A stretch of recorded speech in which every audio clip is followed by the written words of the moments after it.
सिंहासन बत्तीसी की 18वीं कहानी तारामती पुतली की कथा।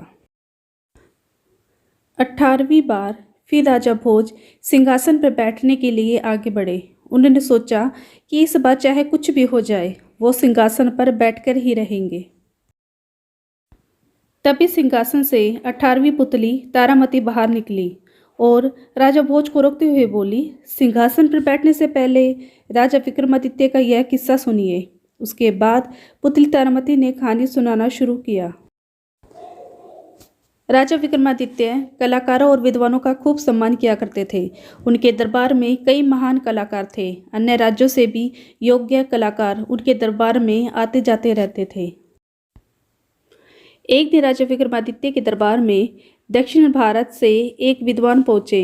उनका मानना था कि किसी को धोखा देना सबसे बुरा और गिरा हुआ काम होता है। अपनी बात सही साबित करने के लिए उस विद्वान ने राजा विक्रमादित्य को एक कहानी सुनाई। उस विद्वान ने कहा कि सालों पहले आर्यव्रत राज्य में एक राजा राज करता था। उसका भरा पूरा और सुखी परिवार था। उस राजा ने 70 साल की उम्र में एक लड़की से शादी कर ली। वो नई रानी की खूबसूरती से इतना आकर्षित था कि उससे एक पल भी अलग नहीं होता था। राजा चाहता था कि हर वक्त रानी का चेहरा उसके सामने रहे। यहाँ तक कि राज दरबार में भी वो अपने बगल में रानी को बैठाने लगा। नई रानी को बगल में बैठा देख कई लोग राजा के पीठ पीछे उनका मजाक बनाने लगे। राजा के महामंत्री को इस बात का बहुत बुरा लगता। एक दिन अकेले में महामंत्री ने राजा को इस बात की जानकारी दी। उसने राजा को कहा कि अगर वो हर पल रानी को अपने सामने देखना चाहते हैं तो उनकी एक सुंदर तस्वीर बनाकर राज दरबार में सिंहासन के सामने लगवा लें। जैसे कि राज दरबार में राजा अकेले बैठने की ही परंपरा सालों से चली आ रही है। ऐसे में रानी को राज दरबार ले जाना उन्हें शोभा नहीं देता है। महामंत्री राजा का खास था, इसलिए राजा ने उसकी बात को गंभीरता से लेते हुए अच्छे चित्रकार से रानी की तस्वीर बनाने को कहा। चित्रकार ने भी राजा का आदेश मिलने के बाद जल्दी रानी की तस्वीर बनाई और उसे राज दरबार लेकर चला गया। राज दरबार में जब लोगों ने रानी का चित्र देखा तो हर कोई चित्रकार की तारीफ करने लगा। उस चित्रकार ने रानी की तस्वीर ऐसी बनाई थी कि वो तस्वीर एकदम असली लगती थी। राजा को भी रानी की तस्वीर बहुत पसंद आई। तस्वीर को निहारते हुए राजा की नज़र चित्र में रानी की जगह पर गई। उस जगह पर चित्रकार ने एक तिल बनाया था। राजा को इस बात पर काफ़ी गुस्सा आया। उन्हें लगा कि चित्रकार ने जांघों में तिल कैसे बना दिया। यह सोचकर राजा को बहुत गुस्सा आया और उसने चित्रकार से इसको लेकर सवाल पूछा। जवाब देते हुए चित्रकार ने कहा कि प्रकृति से उसे ऐसा गुण मिला है कि वो छिपी हुई बातें भी जान सकता है। इसी गुण की वजह से उसने यह तिल बनाया। साथ ही तिल से तस्वीर की सुंदरता भी बढ़ी है, इसलिए उसने तिल बनाया है। राजा को उसकी बात पर भरोसा नहीं हुआ। उसने बिना देर किए जल्लादों को बुलाया और चित्रकार को जंगल ले जाकर मारने का आदेश दे दिया।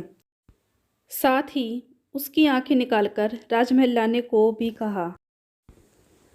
भले ही राजा को चित्रकार की बातों पर भरोसा नहीं था, लेकिन महामंत्री को चित्रकार पर विश्वास था। ऐसे में जंगल ले जाने के बाद मंत्री ने जल्लादों को धन का लालच देकर चित्रकार को रिहा करवा दिया।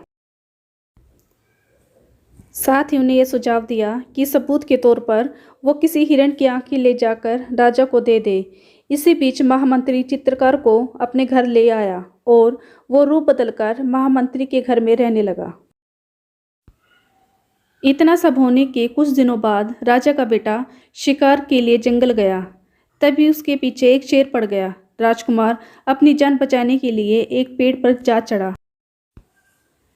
पेड़ पर वह बैठा ही था कि उसकी नज़र वहाँ पहले से ही बैठे भालू पर पड़ी। राजकुमार और डर गया। उसको डरा हुआ देखकर भालू ने कहा, तुम डरो मत, मैं भी तुम्हारी तरह ही पेड़ पर शेर को देखकर चढ़ा हूँ। इसी बीच भूखा शेर उसी पेड़ के नीचे उन दोनों पर नजरें जमाकर बैठ गया। काफ़ी देर तक पेड़ पर बैठे बैठे राजकुमार को नींद आने लगी।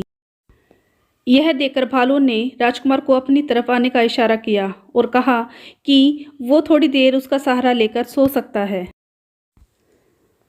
भालू ने राजकुमार से कहा कि जब तक तुम सोओगे मैं तुम्हारी रखवाली करूँगा, फिर तुम जागने के बाद मेरी रखवाली करना और मैं सो जाऊँगा। राजकुमार ने भालू की बात मान ली और वो सो गया। इसी बीच शेर ने भालू को फुसलाते हुए कहा कि वो और भालू जंगल के जानवर है और उन दोनों को एक दूसरे का साथ देना चाहिए। मनुष्य कभी जंगल के जानवर के दोस्त नहीं हो सकते हैं। यह सब कहते हुए शेर ने राजकुमार को नीचे गिरा देने की बात कही, लेकिन भालू ने शेर की बात नहीं मानी और कहा कि वो राजकुमार के साथ धोखा नहीं कर सकता है। शेर दुखी होकर चुपचाप वहीं बैठा रहा। इतने में कुछ घंटों की नींद पूरी करके राजकुमार उठ गया। उसके उठने के बाद अब भालू की सोने की बारी आई। राजकुमार शेर की बातों में आ गया और भालू को पेड़ से गिराने की कोशिश करने लगा। इसी बीच भालू की नींद खुल गई और भालू ने राजकुमार को विश्वासघाती बोलकर खूब खरी खोटी सुनाई। राजकुमार को मन ही मन बहुत बुरा लगा। तभी उसकी आवाज़ चली गई और वो गूंगा हो गया। इसी बीच शेर थक हार कर जंगल की ओर अन्य शिकार ढूंढने के लिए वहां से चला गया। फिर राजकुमार वापस अपने महल पहुंचा। उसकी आवाज़ जाने की वजह से वो कुछ नहीं बोल पा रहा था। राजकुमार की आवाज़ जाने से हर कोई परेशान हो गया। बड़े बड़े ऋषि मुनि और वैद्य राजकुमार को देखने के लिए आए, लेकिन राजकुमार की इस अवस्था का वो पता नहीं लगा पाए। इतने में महामंत्री अपने घर में छुपे उस चित्रकार को चिकित्सक बनाकर वहां ले आए। चिकित्सक बने चित्रकार ने राजकुमार के चेहरे के हाव भाव से सारी बातें जान ली। उसने इशारों इशारों में राजकुमार से पूछा कि क्या मन ही मन वो खुद को दोषी समझकर अपनी आवाज़ खो बैठा है। इशारों में राजकुमार उसकी बातें समझ गया और फिर फूट फूट कर रोने लगा। रोते ही उसकी आवाज़ वापस आ गई।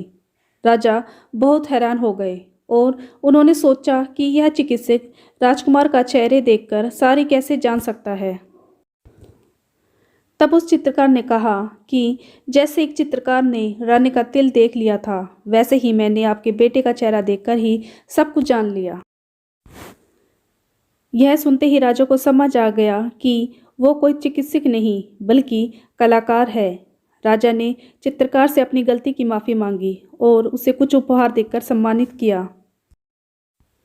इतनी कहानी राजा विक्रमादित्य को सुनाकर विद्वान चुप हो गया। राजा विक्रमादित्य इस कहानी को सुनकर बहुत खुश हुए और उनकी बात मान ली कि धोखा देना सबसे बुरा काम है। इसके बाद राजा ने विद्वान को 1 लाख सोने के सिक्कों से सम्मानित किया।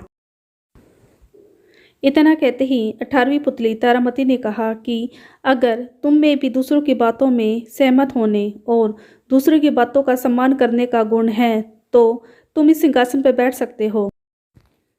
इतना कहकर 18वीं पुतली तारामती सिंहासन से उड़ गई और राजा भोज एक बार फिर सिंहासन पर बैठते बैठते रह गए।